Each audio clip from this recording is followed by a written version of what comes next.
Muy buenas, Romadictos. ¿Qué tal estáis? Tiempo ya sin hablar de una nueva entrevista. La última la hicimos con David Soria y hoy estamos otra vez de fiesta. Es un auténtico placer presentaros nada más y nada menos que a Sandra Parente, la autora de Las Máscaras de Julia. ¿Qué tal? ¿Cómo estás, Sandra?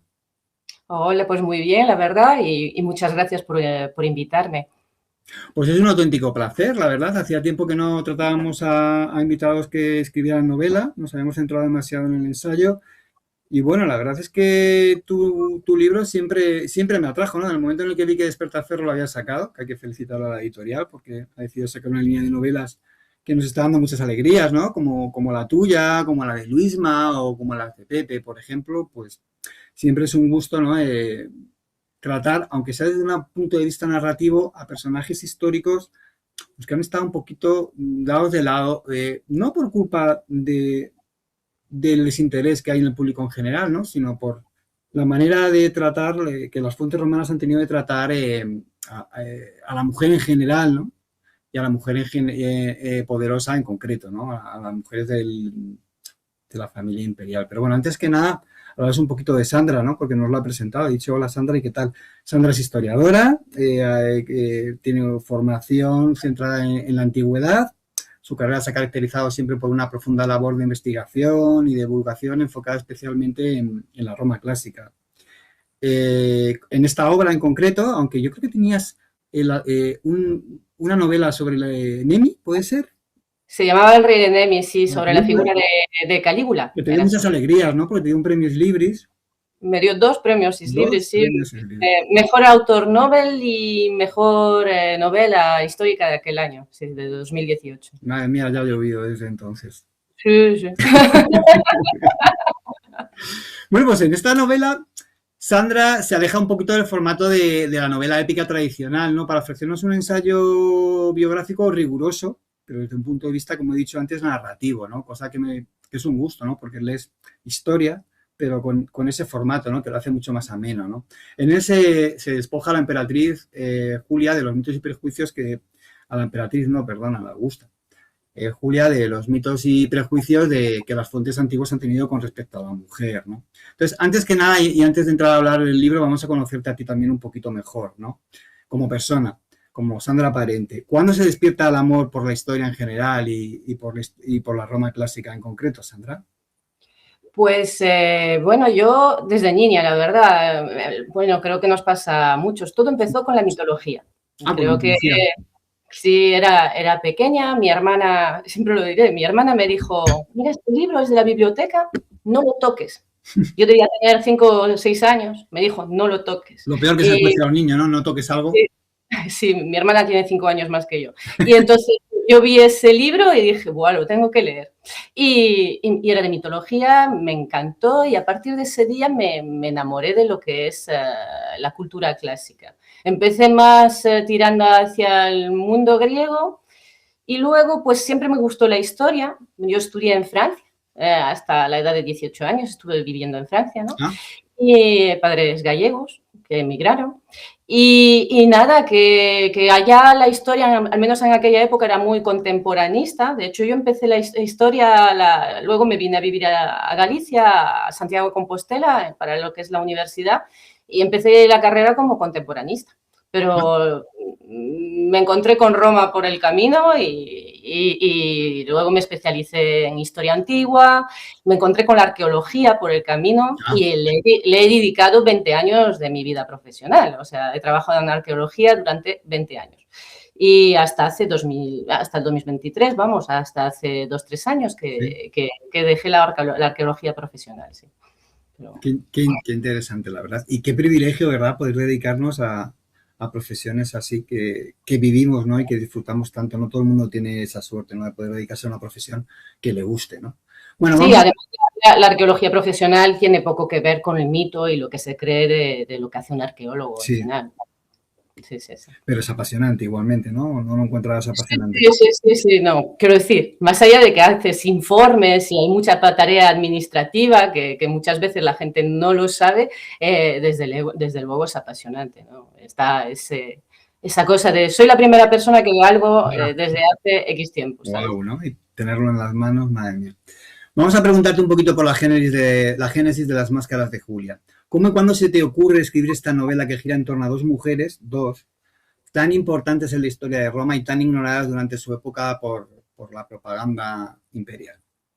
Bueno, primero hablamos eso de la familia Julio-Claudia, ¿no? Estamos hablando de Julia la Mayor, que es la hija de Augusto, el que se considera por parte de la historiografía como el primer emperador de Roma, y de Julia la Menor, que es nieta de Augusto y hija de Julia la Mayor. Y yo me encontré, hablábamos hace un rato del rey de Nemi, y mientras escribía el rey de Nemi, que es sobre Calígula, me encontré de soslayo con la historia de ambas Julias. Y me pareció que vamos, ahí había ahí había tela que cortar y me pareció muy interesante, ¿no? Así que dije, wow, pues después de esto creo que tengo un tema de novela muy interesante que es este, el de las dos Julias. Y ahí salió el tema. Luego lo que pasa es que la vida profesional, por ejemplo, la arqueología puede llegar a ser muy, muy demandante y digamos que lo que fue escribir quedó durante unos cuantos años en segundo plano. Y luego de por medio me llegó una oferta por parte de Despertaferro. Me llamaron, oye Sandra, porque ya había hablado, cuando había ganado el Premios Libris, había hablado de la idea de esa novela. ¿Sigues teniendo esa idea de las Julias? Y bueno, pues ahí fue cuando me decidí a plasmar todo esto, ¿no? Qué maravilla, lo que pasa es que es verdad, ¿no? Que muchas veces la vida no te permite, tienes una idea y no te permite tenerla, pero es curioso. El otro día hablando con Juan Luis Gomar, otro gran novelista, otro gran contador de historias, compañero de divulgadores, le decía, digo, ¿cómo se te ocurrió este tema? Y me dice, Fede, es que la historia está en el aire, o sea, cuando tú estás escribiendo sobre algo, te vienen otras 50 historias muchas veces a saltarte. Es decir, que te encuentras con las historias muchas veces, ¿no? Y es un poco lo que te pasó a ti con esta novela, ¿no? Bueno, Juan Luis Gomar dice que algo, cuando se topa con historias, siempre me dice, esto tiene muchos midiclorianos. Somos amigos. Y con las Julias es justamente lo que pensé. Sí, sí, sí. Es un gran personaje. Sí, sí, lo es. Vamos a ver. Vamos a entrar un poquito en el contexto histórico en el que se desarrolla la novela. Cuéntanos un poquito cómo es ese principado que Augusto, basándose en lo realizado por César, está construyendo, ¿no? Y que supuso el futuro de Roma, ¿no? Y claro, ¿cuál es el papel de Julia madre y Julia menor? ¿Qué tenemos que decir? ¿Julila? ¿Junila? ¿Cómo la Bueno, llamamos? a ver, en la novela a Julia la Menor le llaman Julila porque Julila. es un hecho de que existían a veces diminutivos para diferenciar y alguno podía ser en Ila. Lo pongo yo, no tenemos una constancia real de que a Julia la Menor la llaman Julila, pero no podía llamar a los dos personajes Julia, porque si no, para los lectores iba a ser una locura. Hay que diferenciar bien a Julia la Mayor de Julia la Menor, ¿no? Así que por eso le puse Julila, que es un tipo de diminutivo aceptado, ¿no? Por eso. Vale, Y pues, un poquito del contexto histórico en el que están dos personajes y cuál es su papel en ese contexto. bueno, estamos en un contexto histórico que al final estamos saliendo de muchos años de guerras civiles, ¿no? Después de todos estos años de guerra civil, pues Octaviano se impone en la batalla de Accio, luego vence totalmente ya a Marco Antonio y es cuando se inicia, bueno, cuando vuelve de Accio en el 29, y hace su triunfo en Roma, es cuando pues, Julia ya tiene 10 años, ¿no? Julia la Mayor. Digamos que este es el contexto histórico donde nos movemos y cómo se va instaurando poco a poco el régimen augusteo, ¿no? 2 años después es cuando ya le dan el título de Augusto, es cuando restituye la República y con ese acto es como la historiografía dice que se inicia lo que es el Imperio Romano, ¿no? Yo prefiero llamarle Principado, porque al final lo que tiene Augusto es que aprende de los errores de César,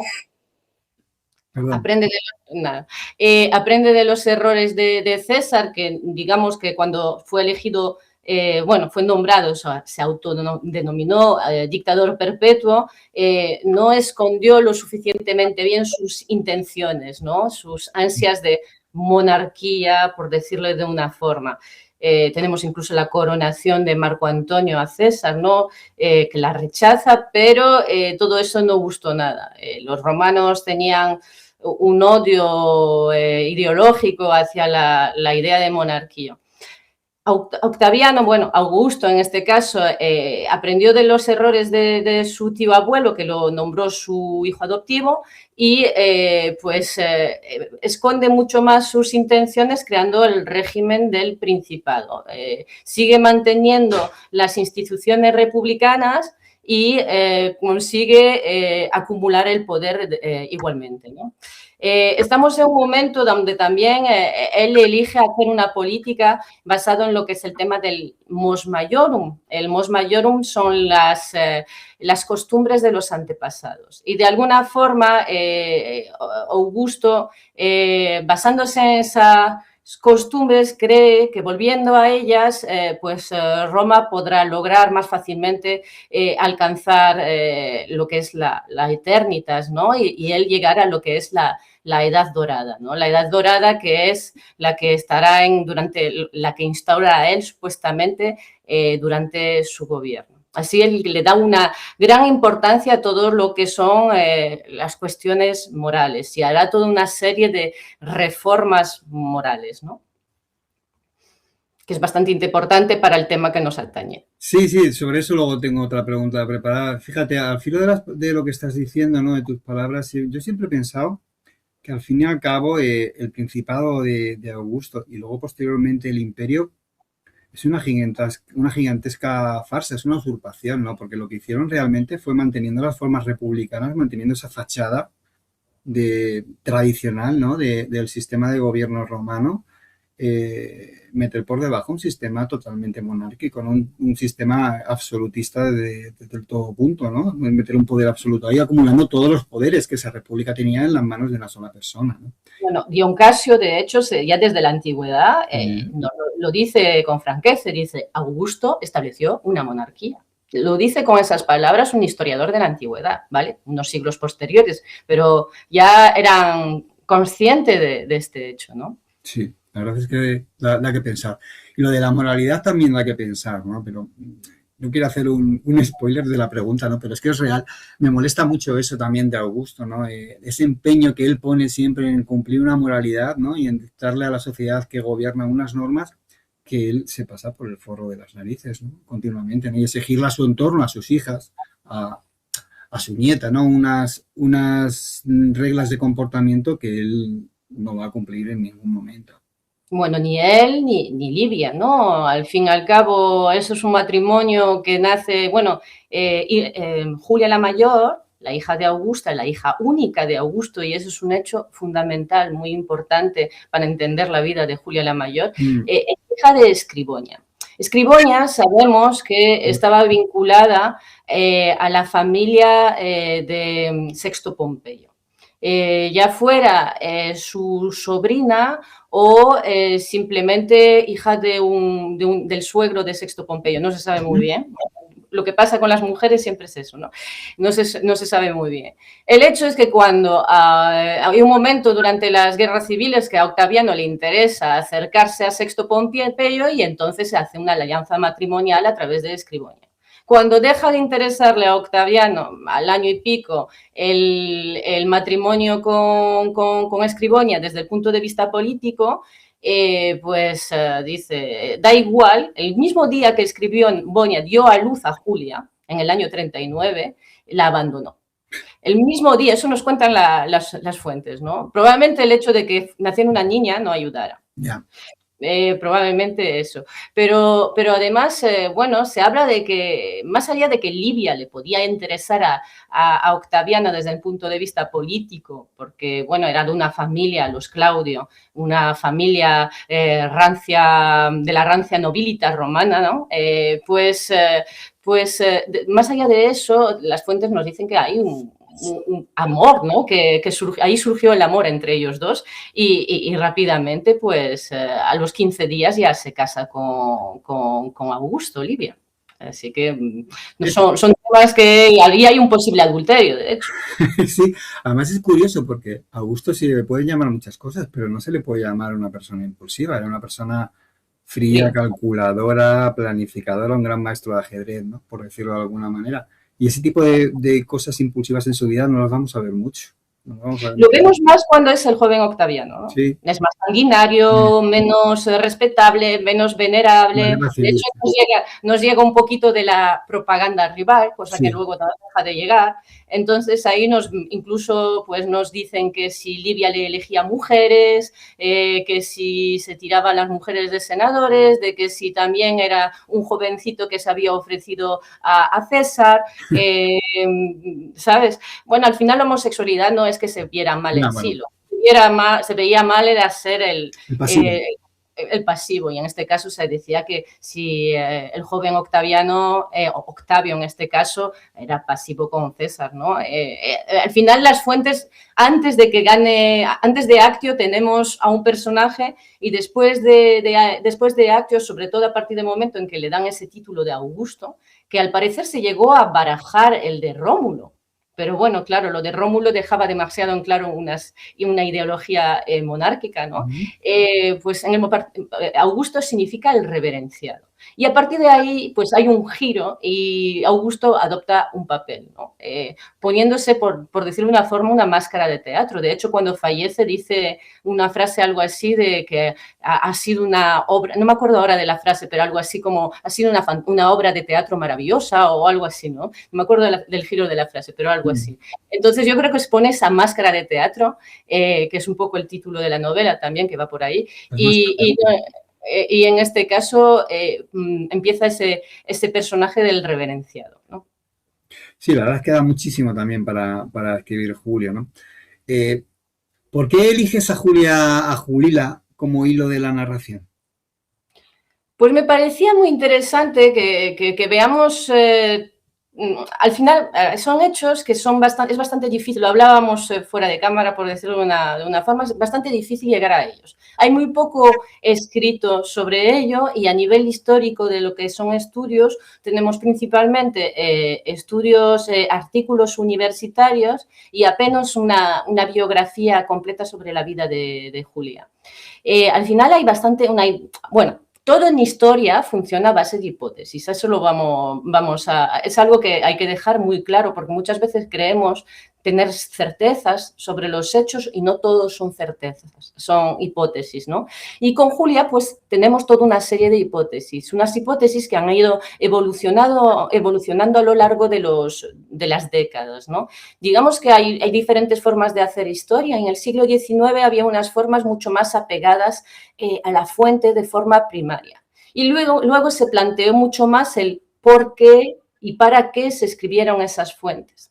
Y ya a partir de la segunda parte del siglo XX tenemos ya mucho más estudios alrededor de la mujer y alrededor de figuras como pueden ser Julia la Mayor y Julia la Menor, poniendo en duda la versión oficial de las fuentes. ¿Por qué son fuentes? Son escritos que han llegado por parte de quienes las condenaron.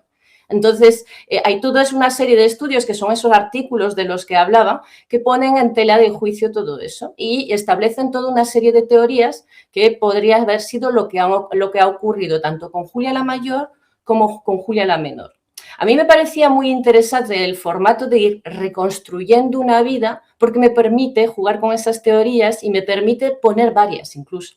Porque es una novela que es coral, funciona a base de diferentes personajes que van dando sus puntos de vista sobre los hechos, ¿no? Y al final, pues esa subjetividad que tenemos cada persona me permite plantear diferentes teorías, ¿no? Es Julia la Menor, de alguna forma, así también le das más vidas. Digamos que Julia la Menor es una investigación que hace para intentar averiguar. Le dice un personaje al principio de la novela, Ovidio, que se sabe que estaba mezclado con todos esos hechos, Sí, es un hecho que se sabe. Ovidio le dice que todo el mundo puede creer lo que se ha dicho sobre su madre, o sea, que era una adúltera, ¿no? Pero que a lo mejor ella tendría que ponerlo en tela de juicio. Y a partir de ese momento, Julila se embarca en una investigación para intentar averiguar lo que le ha pasado a su madre. Y a lo largo de su investigación, pues va a hablar con diferentes personas. Cada persona tiene un poco su percepción sobre los hechos. Puede querer o más o querer menos a Julia, incluso mentir. Habrá algún personaje también que investigue por su cuenta para Julia la Menor y vamos a ir reconstruyendo como si fuera un poco un mosaico y fuéramos juntando las teselas lo que es la vida de Julia la Mayor así. Hasta que después lleguemos a la vida de Julia la Menor y que emprende sus propias acciones, ¿no? Que también ocurre eso. Julila y Julia la Mayor son parte de la misma familia. Háblanos de esa familia a la que pertenecen, ¿no? Porque, por ejemplo, Julia Mayor también se casó 3 veces, tuvo una vida también... Pues eso, por lo que hemos comentado antes, igual que Augusto, ¿no? Pues los matrimonios en a determinada clase social en Roma pues eran fundamentalmente por intereses políticos, ¿no? Supongo que, ¿cuál es el papel de Julia la Mayor como hija de Augusto, ¿no? Que supongo que es como agente de la legitimación, ¿no? Y tal. ¿Cómo es esa familia? Bueno, lo que decías, lo que yo creo que era un poco el problema para Julia la Mayor es que es hija única, no habrá más hijos. Se sabe que Livia había tenido más hijos, ¿no? Había tenido a Tiberio y a Druso, pero también sabemos que cuando se casa con Augusto tiene un aborto y pierde un hijo en un avanzado estado de gestación. A partir de ahí no va a tener más hijos, ¿no? Ahí, por cierto, respecto a la posibilidad de que hay una historia de amor real, yo así lo creo, porque si no, lo lógico es que Augusto la hubiera repudiado y se hubiera casado otra vez. No lo hace. Así que ahí hay algo más. Hay una relación de respeto, está claro, y hay una relación de cariño, probablemente, sí. Más allá de eso, sí, las familias, como decíamos, tenían sobre todo las mujeres, perdón, tenían sobre todo un valor, las mujeres digamos, de la nobilidad romana, de sellar pactos, ¿no? Eran importantes en este aspecto. Entonces, Julia, en este caso, más que pactos, tiene un papel que viene a marcar como el hombre importante para Augusto, ¿no? Podríamos llamarle de alguna forma su heredero. Cuidado cuando hablamos de heredero, porque nosotros tenemos muy claro que después de Augusto va Tiberio y que se instaura un nuevo régimen. En aquel momento estamos en un momento de transición, no se sabe qué va a pasar después. Hablamos más de un heredero testamentario, ¿vale? Entonces es una forma de marcar hacia dónde quiere apuntar Augusto.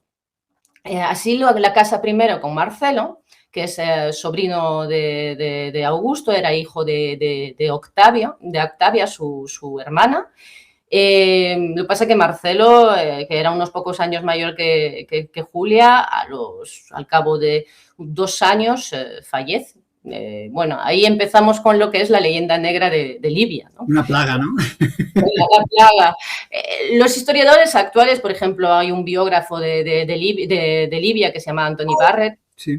Suelen negar la posibilidad de que fuera un envenenamiento, ¿no? Al fin y al cabo, y yo estoy bastante de acuerdo con Anthony Barrett, estamos en una sociedad donde no hay vacunas, no hay antibióticos y pues se dice que Marcelo tuvo exactamente la misma enfermedad que casi había matado a Augusto, ¿no? Unos meses antes. Es verdad. Y se muere de esa enfermedad. Bueno. Después de eso, pues al cabo de año y medio más o menos, casan a Julia con Agripa. Decía Mecenas, supuestamente Mecenas habría dicho a Augusto que o convertía a Agripa en su yerno o lo mataba. Bueno, creo que Augusto le tenía mucho aprecio a Agripa, que por otro lado era, por decirlo de una forma, su estratega, su brazo armado, ¿no? Su brazo armado, por decirlo así. Su brazo armado, él era el estadista y Agripa era el militar, ¿no? Pues la casa, ¿no? Casa a su hija con Agripa. Y con Agripa, Julia tendrá a todos sus hijos. Tendrá a 5 hijos. Primero tiene a Cayo César, después a Julia la Menor y luego a Lucio César. Estamos en el año 17 y es cierto que Agripa es un hombre de la misma edad que Augusto. Y en ese punto, en el año 17, decide adoptar a los dos hijos mayores de Julia con Agripa, Nietos. a Cayo y Lucio César. Los educa él mismo, eso nos cuenta la eh, Julia tendrá más hijos con él y que tendrá a Agripina la mayor, personaje muy importante porque por ahí realmente irá todo lo que es la vía sucesoria, ¿no? Porque es la madre de Calígula y a la vez de Agripina la menor y que Agripina la menor es la madre de Nerón. O Es sea que que por ahí todo. dices muy rápido esos nombres, pero que menuda historia tienen cada uno de ellos luego, ¿no? Te dan para, Sí, sí, sí, para cada sí, uno, sí. sí, sí. Y después tenemos a Agripa Póstumo. Póstumo Otro. se llama póstumo porque nace después de la muerte de su padre. Ajá. Se nace 3 meses después de morir Agripa en el año 12. En este punto, las propias leyes de Augusto, esas leyes de las que hablábamos antes, que hacía Augusto de reformas morales, había hecho unas leyes para pues, el matrimonio, incentivar de alguna forma la natalidad, sobre todo en lo que es la nobilitas, porque había muerto tanta gente durante la guerra civil que necesitaban hombres, para lo que es la nobilitas romana, ¿no? Y en esas leyes para el matrimonio, las mujeres, digamos que a partir del momento en que tenían 3 hijos, se ganaban el derecho de convertirse en entes jurídicos, de poder poseer bienes, ¿no? De heredar incluso. Se había ganado el derecho a no volver a casarse, Julia, habiendo tenido a 5 hijos. Y sin embargo, pues las leyes de Augusto no pesaron para su propia hija porque a los 10 meses, o sea, en el tiempo mínimo que hay de luto, la casan con Tiberio, con el hijo de Livia. Y bueno, no es el mejor de los matrimonios el suyo con Tiberio, ¿no? Sí, la verdad es que cuando fuerzas a dos personas, pues independientemente del interés político que pueda haber detrás de ese enlace, pues pasa lo que pasa, ¿no? Con el tema de las dos Julias, ¿no? Pasa un poquito, como lo comentábamos también fuera de antena, como la mayor parte de, cuando intentas profundizar desde un punto de vista histórico, la mayor parte de la vida de las mujeres en Roma, ¿no? Que te encuentras como una especie de muralla, ¿no? ¿Cuál es esa muralla? Cuéntanos, Sandra. ¿Qué es lo que pasa con las mujeres cuando quieres profundizar en la historia romana? Bueno, al final lo que decíamos un poco, al final la ideología romana está marcada totalmente por la griega, ¿no? Había una cuestión ya para los griegos y para los romanos que es la llamada impotentia muliebris. Y es decir, que los hombres de alguna forma sí pueden ser razonables. Pero las mujeres, pues siempre hay una cuestión que no nos permite serlo, ¿no? Entonces, digamos que o eras una buena mujer y entrabas totalmente dentro del marco, dentro de la cuadrícula marcada, o si no, pues te marcaban de alguna forma siempre con algún tipo de estigma. Fuera en el caso, por ejemplo, hablábamos de Livia hace un momento, en el caso de Livia, pues su defecto es una ambición desmedida que la lleva a no ser razonable porque ataca y asesina a gente, ¿no? Es la Livia de Tácito, ese retrato de Livia que es terrible para ella y que muchos historiadores ponen en duda en la actualidad, ¿no? Y en el caso de Julia y de Julia la Menor, pues tenemos, o Cleopatra, por ejemplo, tenemos a la mujer lujuriosa, ¿no? Que es al final, lo más sencillo para meterse con una mujer siempre ha sido, a lo largo de los años, meterse con su Moral, virtud, sí. sí, con la moral, exactamente. Es curioso. A mí me da un poquito de rabia porque ya no solo en el aspecto de la mujer, sino en otros, ¿no? Te das cuenta de cómo la propaganda imperial, a lo largo de que los romanos desarrollaron, ¿no? Y que está ahí, ya incluso desde antes del imperio, ¿no? Pero que se hace mucho más fuerte a raíz de este régimen, gana la batalla, ¿no? Y como después de 20 siglos o de 15, me da igual, el mensaje que ellos nos querían transmitir sobre una cosa determinada, aun sabiendo hoy en día que no fue así, teniendo serias dudas de que no fue así, que fue de otra manera, ¿no? Incluso a veces la certeza, cómo esa idea han sido capaces de transmitirnos, ¿no? A través de los siglos y cómo la hemos ido repitiendo como loros a día de hoy, ¿no? Es un poco frustrante ver cómo han podido ganar esa batalla a día de hoy, ¿no? Bueno, es que hay muchísima. Y Augusto, hay que decirlo que Augusto era particularmente bueno en lo suyo y era muy bueno en cuestiones de propaganda. Por eso tenemos una idea del régimen de Augusto totalmente idealizada. Eso Y es. sabemos que dentro del régimen augusteo hubo periodos de auténtica crisis, ¿no? Y La tuvo crisis muchos de enemigos, Grecia, por ejemplo, es terrible. Augusto llega a decir en el Senado que el enemigo puede estar en Roma en 2 semanas. Quiero decir, esos son frases que son dignas de las guerras púnicas al final, pero al final tenemos una idea totalmente, pues esa edad de oro de Augusto ha permeado totalmente en la idea del gran público. Y después tenemos ese siglo XIX del que hablábamos antes, que toma las fuentes en un sentido muy primario y entonces esa idea se vuelve a difundir y todo eso llega a Hollywood. Y de alguna Maravilla. forma todo eso acaba revirtiendo de nuevo en el gran público. Y así 2000 años después, pues tenemos esa idea de Cleopatra como bruja, femme fatale, y esa idea de Julia y Julia la menor, pues al final de Julia la mayor, nuestra idea, yo creo que la más común es la de Robert Graves, ¿no? Robert Graves escribe una novela maravillosa que es Yo Claudia, que luego adapta a la BBC y es un poco la imagen que tenemos, pero Robert Graves escribió en los años 30 de hace un siglo. Y digamos que todos esos estudios de los que hablaba antes no habían llegado a Robert Graves aún. Y diciendo eso desde la admiración absoluta, porque yo soy la primera fan de Yo Claudio, ¿no? Pero luego creo que incluso nosotros, todo lo que es en la divulgación, hay un poco también esa idea un poco de a veces de repetir los tópicos, ¿no?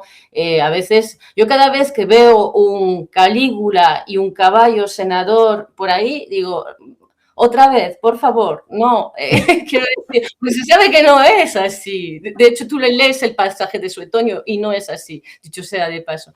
Pero muchas veces se repiten los mismos tópicos y esos mismos tópicos venden mucho, ¿no? Y cuando te sales de ahí te dicen, pero tú no tienes razón, ¿eh? Es que los tenemos grabados a fuego yo creo, en el imaginario colectivo, ¿no? Y gran parte de la culpa de todo esto, efectivamente, pues yo creo que lo ha podido llegar a tener la industria de Hollywood, ¿no? Especialmente en los años 50, 60, ¿no? Con esos pedazos de éxitos que tuvieron, ¿no? Pero claro que se te quedan ahí grabados para siempre y luego cambia eso a la gente y explícale, no, es que esto no fue así, fue de otra manera, ¿no? Te miran así como diciendo, Como esa idea que tenemos de los romanos como depravados, de las eso, orgías y todo eso, bueno, pues también tiene mucho más allá de las fuentes tardorromanas y de las fuentes cristianas, mucho permeó a través de Hollywood, ¿no? Pero bueno, eso ya sería otro programa, pero ahí hay mucha tela también que sí. cortar. Hay mucho trabajo por delante que hacer, ¿no? Para que la gente pueda llegar a tener una idea un poquito más exacta de cómo eran las cosas en aquella época, ¿no? Volviendo a este tema, ¿cuáles fueron las verdaderas causas que llevaron a Julia, madre e hija, a morir al final en un destierro miserable, ¿no? Yo en realidad, ¿por qué se las alejó de la corte? ¿Cuál es tu teoría? Bueno, ahí lo que te decía, bueno, primero, ¿por qué se las condenó? Para que tenerlo todo claro. O sea, a Julia la Mayor, por ejemplo, se la condenó supuestamente por ser una adúltera. Nos dicen las Ujú, fuentes que ella llegó ahí, se puso en lo que son las rostras del foro ujú. y que ahí pues se puso medio a tener relaciones sexuales con la mitad de los senadores de Roma, básicamente. Incluso varias noches, y ahí delante del lugar donde su padre había proclamado sus leyes contra el adulterio, ¿no? Y delante de la estatua del sátiro Marcias. Eso nos cuentan respecto a Julia la Menor, a Julia la Mayor. Y de Julia la Menor, pues también se nos dice algo parecido, que en este caso, pues se la acusó también de adulterio, ¿no? No tan espectacular como el de su madre, hay que decir, ¿no? Con respecto a ambas Julias, hablamos de contexto, dentro del régimen augusteo hablamos de contextos diferentes. Los historiadores respecto a Julia la Mayor, pues lo que empiezan a ver es a mirar los hechos un poquito con lupa, ¿no? Porque las fuentes nos nombran lo que son los adúlteros, los supuestos adúlteros de Julia la Mayor. Y empezamos a ver ahí nombres, pues, llamativos, ¿no? Tenemos a un Tiberio Sempronio Graco, tenemos un Apio Claudio Pulcro, tenemos a un Julio Antonio. Son todo familias, nombres muy potentes, ¿no? Los historiadores hablan de la eliminación de una facción política directamente, porque con el exilio se consigue, todos han sido exiliados, ahí hay que también poner el dedo en la llaga ahí, que todos son exiliados menos uno de los supuestos adúlteros de Julia, y ese es Julio Antonio. Hijo de Marco Antonio. Julio Antonio, hijo de Marco Antonio. Y eso es algo que también llama mucho la atención a los historiadores, el hecho de que solo hay uno de todos estos que es o condenado a muerte según algunas fuentes o digamos que se suicidó según otros. Bueno, yo diría más bien combinado a suicidarse. Pero todos los demás son mandados al exilio. Bien, hay otra cuestión, y es que ya nos lo dicen las fuentes clásicas. Nos dice Tácito, por ejemplo, que Julia ha sido juzgada más allá de las leyes que marcaba Augusto. El hecho es que es condenada sin ningún tipo de juicio. Ya se dan cuenta de esta cuestión en la antigüedad. Al legislar Augusto sobre el adulterio, hizo una cuestión que fue sacarlo del ámbito privado. Antes de las leyes augusteas, una cuestión como el adulterio era juzgado dentro de la propia familia o a través de un concilium familiar o mediante pues, la decisión del pater familias. En este caso, con las leyes augusteas sale de ese ámbito y se convierte en algo público, pero no hay ese juicio público. Julia directamente es condenada, ella y sus adúlteros. Y luego hay otra cuestión que también llama la atención a los historiadores desde el presente, es algo que aparece, que nombraba antes, haciendo el retrato robot, cogiendo las diferentes fuentes donde está nombrado todos estos hechos, y es el tema de la estatua de Marsias, ¿no? Se nos dice que intentaron coronarlo o que simplemente ahí se prostituyó Julia. Pues hay una cuestión, la estatua de Marsias. Marsias era un sileno. Sí. ¿Hola? Sí. Perdón, es que te perdí por un momento. Marsias era un sileno y por lo tanto los silenos eran asociados a la figura de Dionisos, ¿no? Sabe que el sileno Marsias había desafiado a Apolo en la mitología clásica, ¿no? En un concurso de canto, bueno, un concurso musical, y que digamos que Apolo, que haciendo un poquito de trampa, con la ayuda de las musas, vence a Marsias y lo condena a ser desollado, ¿no? Esa mala leche de los dioses de la antigüedad, ¿no? Pero ahí hay una simbología que a lo mejor a nosotros hoy en día no nos llega de forma tan clara, y es la de Dionisos contra Apolo, porque Dionisos era el dios tutelar de Marco Antonio y Apolo era el dios tutelar de Augusto. Eso es otra cuestión. Pero a eso tenemos que sumar otra cuestión. Esta estatua de Marsia estaba en la rostra del foro por una cuestión, y es que la consideraban los romanos como un símbolo de protesta, ¿no? De libertad de libertad de expresión, porque justamente había desafiado a un dios. Así que la plebe romana hacía sus manifestaciones delante de esa estatua de Marsias. Así que ese pequeño detalle que aparece en las fuentes es otra cuestión que llama mucho la atención a los historiadores. Y luego tenemos indicaciones directas por parte de las fuentes clásicas que nos hablan incluso por parte de Julia la Mayor, pues de un intento de parricidio contra su padre. La realidad es que los historiadores en la actualidad no creen que realmente fuera un intento de parricidio, pero sí un intento de cambio de paradigma mediante algún tipo de conjura política, ¿no? Eso sería lo que es la parte contestándote a lo que es Julia la Mayor. Y con respecto a Julia la Menor, estamos hablando de un contexto político muy agitado. Y bueno, dentro de este contexto político, digamos que hablaba antes de los hijos de Julia la Mayor con Agripa, que habían sido adoptados por Augusto, que eran Cayo y Lucio César. Ellos, hablábamos de la leyenda negra de Libia, ¿no? Mueren en el año 2 Lucio César y en el año 4 Cayo César. Al morir ambos, aparece una especie de vacío en el poder, ¿no?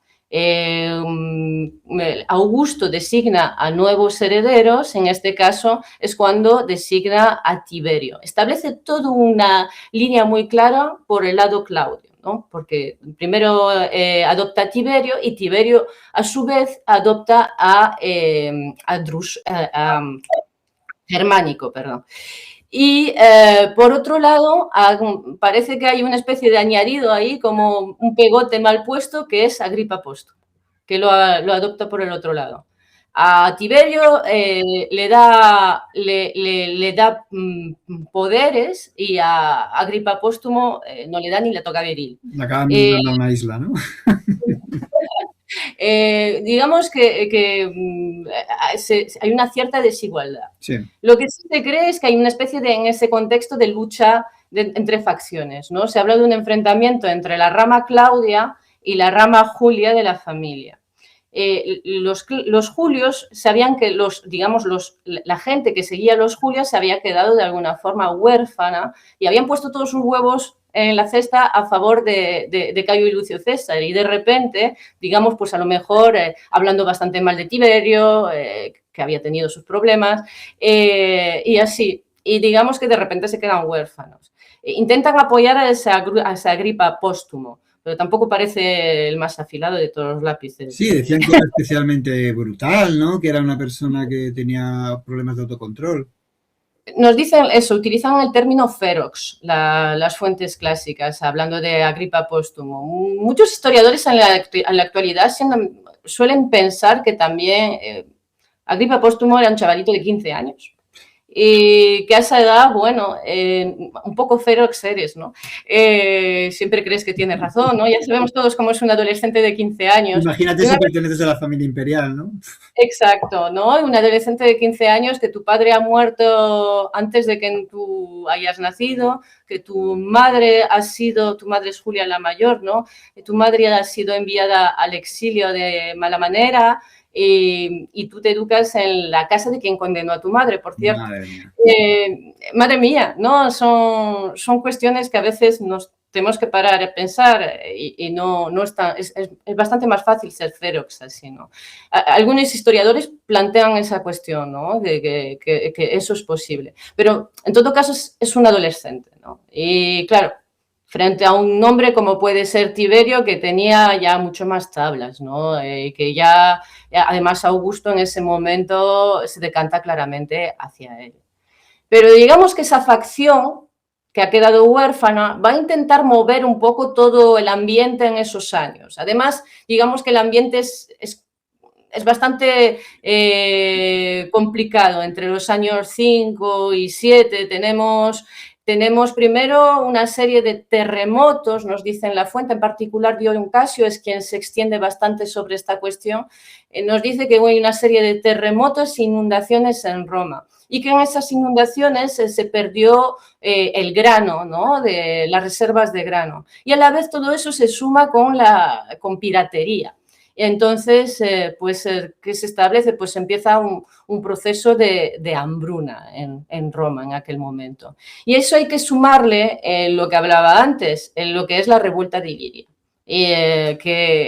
Quien dice revuelta de Iliria dice que hubo levas y una situación importante de inseguridad. Además, las propias tropas en aquel momento querían estar mejor pagadas y digamos que se revolucionaron un poquito, y Augusto tuvo que establecer por primera vez en 150 años impuestos directos en la ciudad de Roma. Y podemos imaginar que todo esto ya era un caldo de cultivo para que la situación no fuera la más tranquila en la ciudad, ¿no?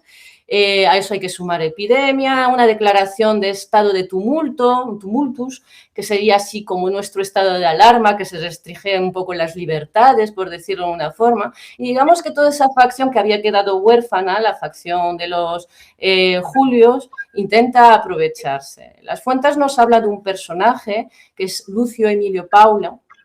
¿Y quién es Lucio Emilio Paulo? Pues resulta que es el marido de nuestra Julia la Menor, ¿no? Y ese Lucio Emilio Paulo, bueno, en ese momento aparece un hombre que también sale nombrado, que es un tal Publio Plaucio Rufo, si vamos reconstruyendo un poco su nombre a través de los diferentes autores que lo nombran. Fue el que realmente tuvo la idea de los vigiles en Roma, quiero recordar, que se la pirateó a Augusto, creo. Bueno, este Plaucio Rufo tampoco era un hombre tan importante, lo digo porque ese hombre empezó, lo que se sabe es que se lo pilló con una serie de octavillas políticas en contra de Augusto y de Tiberio. Pero en ese momento, justamente, el Senado empieza a investigar quién está detrás de estas octavillas, de esos panfletos, porque creen que el tal Publio Plaucio Rufo no podía estar él detrás de eso, que tenía que haber alguien más. Entonces se declara una investigación por parte del Senado. Y no hay una conexión directa entre los hechos, pero justo en ese momento es cuando cae Lucio Emilio Paulo. Se cree que podía estar directamente vinculado con estos hechos. También es la primera caída en desgracia de Agripa Póstumo, que en ese momento primero lo mandan relegado, bueno, lo mandan a Sorrento, es cuando deja de ser hijo adoptivo de Augusto. Y luego, bueno, ya él se mete un tiro en el pie porque se queja de que si Augusto no le da su herencia, escribe una carta que se hace pública y es cuando lo mandan al exilio a la isla de Planasia. Estamos alrededor del año 7 cuando pasa esto. Tiberio, ya tenemos una línea de sucesión que son Tiberio y Germánico, y un año más o menos después sabemos que es la caída de, eso es el hecho fijo, sabemos que es cuando cae Julia la Menor. Ahora bien, en ese mismo momento temporal, y ahí es donde entra el trabajo de los historiadores, se sabe también que Augusto se cabreó muchísimo con ella, hasta el punto de quemar su casa. O sea, estaba realmente muy cabreado, como para que fuera simplemente un simple adulterio, ¿no? El hecho es que ahí los historiadores intentaron investigar y las fuentes nos hablan de una conspiración bastante interesante, que es la de Audacio y Epicado, que aparecen bajo ese nombre. En esa conspiración tenemos a un falsificador y un liberto que intentan liberar a Julia la Mayor y a Póstumo, y quieren llevarlo ante los ejércitos. Eso es lo que nos cuentan las fuentes sobre esta conspiración. Lo que creen los historiadores hoy en día es que tenían que trabajar para alguien, ¿no? Y en ese momento es cuando temporalmente se da la caída de Julia la Menor y, por cierto, también la caída de Ovidio, que, por decirlo así, un detallito, a Ovidio, cuando lo cogen, está a 3 horas de la isla donde estaba Agripa Póstumo recluido, dicho sea de paso. Qué casualidad. Qué casualidad, ¿no? Al fin y al cabo, con todo lo que acabas de decir, nos podemos quedar con 2 ideas claves, ¿no? La primera de ellas es que el gobierno de Augusto estaba muy lejos de ser aquello lo que su propaganda siempre nos trató de transmitir.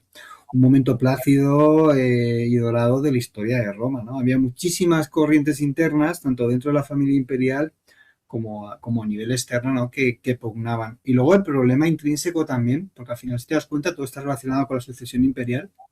El problema intrínseco que siempre tuvo el Imperio Romano a lo largo de toda su puñetera historia, y es que nunca estuvo claro el modelo de sucesión en el poder. Es decir, independientemente de lo que el emperador dijera, bueno, el emperador o Augusto en este caso, podía decir una cosa, pero otra cosa es que los demás estuvieran de acuerdo y no intentaran sabotear ese plan no preestablecido, ¿no?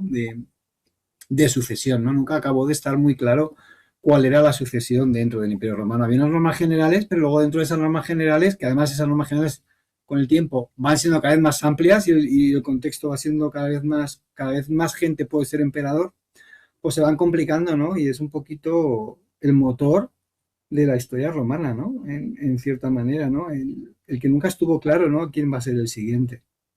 Sí, bueno, yo creo que al final el motor es eso, ¿no? Al principio, yo creo que durante la República esa acusación de monarquía.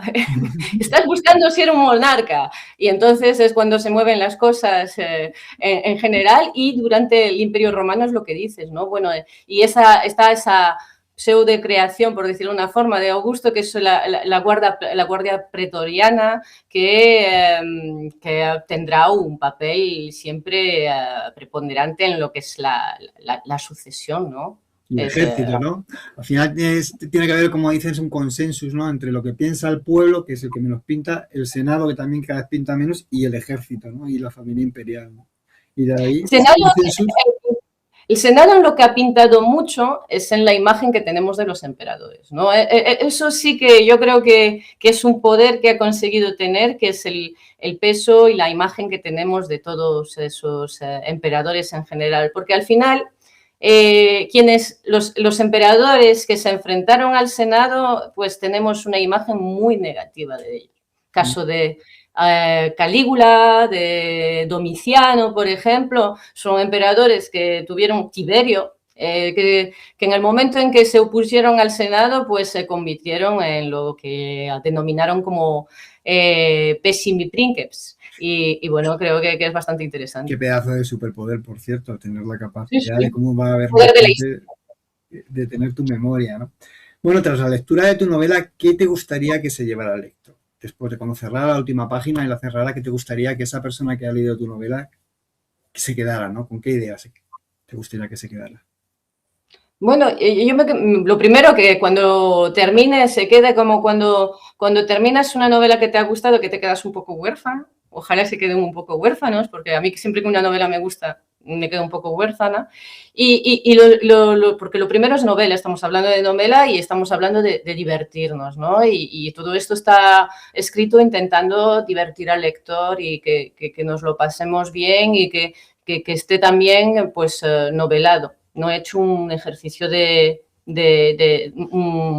un ensayo, he hecho una novela. Entonces, lo primero es eso, que se lo haya pasado bien, que haya pasado un buen rato y que tenga una imagen, pues, quizá muy distinta a la que podría haber tenido de antemano sobre esa familia imperial, sobre esas Julias, ¿no? He leído sobre mi novela algún comentario por ahí que era un Yo Claudio centrado en mujeres. Anda. Pues un poco así, ¿no? O también la tercera temporada de Roma, me han dicho. La que todos queremos, ¿no? Que no llega nunca. Esa, la que nunca llegó, ¿no? Podría ser interesante. Muy bien. ¿Algún proyecto entre manos? Algunos, sí, hay ahí ideas. Seguiremos en el mundo romano. ¿En sí. el mundo romano y con narrativa o con ensayo? Narrativa. Narrativa, sí, ¿no? sí. A ti te gusta la narrativa, ¿no? A mí me divierte mucho, creo, me divierte mucho escribir, quiero decir, al final, si me pusiera a hacer ensayos, supongo que haría aquello de hecho la tesina, ¿no? A nivel de historia, pero nunca presenté mi tesis doctoral. La empecé, pero no la terminé. Somos muchos los historiadores que nos ha pasado, ¿no? Supongo que de meterme en eso me volvería a mi tesis doctoral, pero creo que me divierte más escribir narrativa, ¿no? La gente no es consciente de lo difícil que es escribir novela. Hay mucha gente, de hecho, que tiende a, sobre todo la gente que solo lee ensayo, y lo digo yo que fundamentalmente he escrito ensayo, escribir novela es muy difícil si no naces con el don de saber contar las cosas. Entonces, hay que también valorar a la gente que tiene ese don, ¿no? Como Sandra, de contar historias de una manera tan entretenida y encima teniendo un conocimiento teórico que hace que, bueno, que al fin y al cabo sean desde un punto de vista histórico, pues muy rigurosas, ¿no? Así que nada, muchísimas gracias, Sandra. Ha sido un placer tenerte aquí en nuestro canal y esperamos verte de nuevo con tus proyectos. Pues muchas gracias a ti y espero, pues eso, volver por aquí algún día. Por supuesto que sí, por supuesto que sí. Un saludo a todos y no olvidéis suscribiros al canal, por favor, que nos echéis una manita. Gracias. Hasta luego. Hasta luego.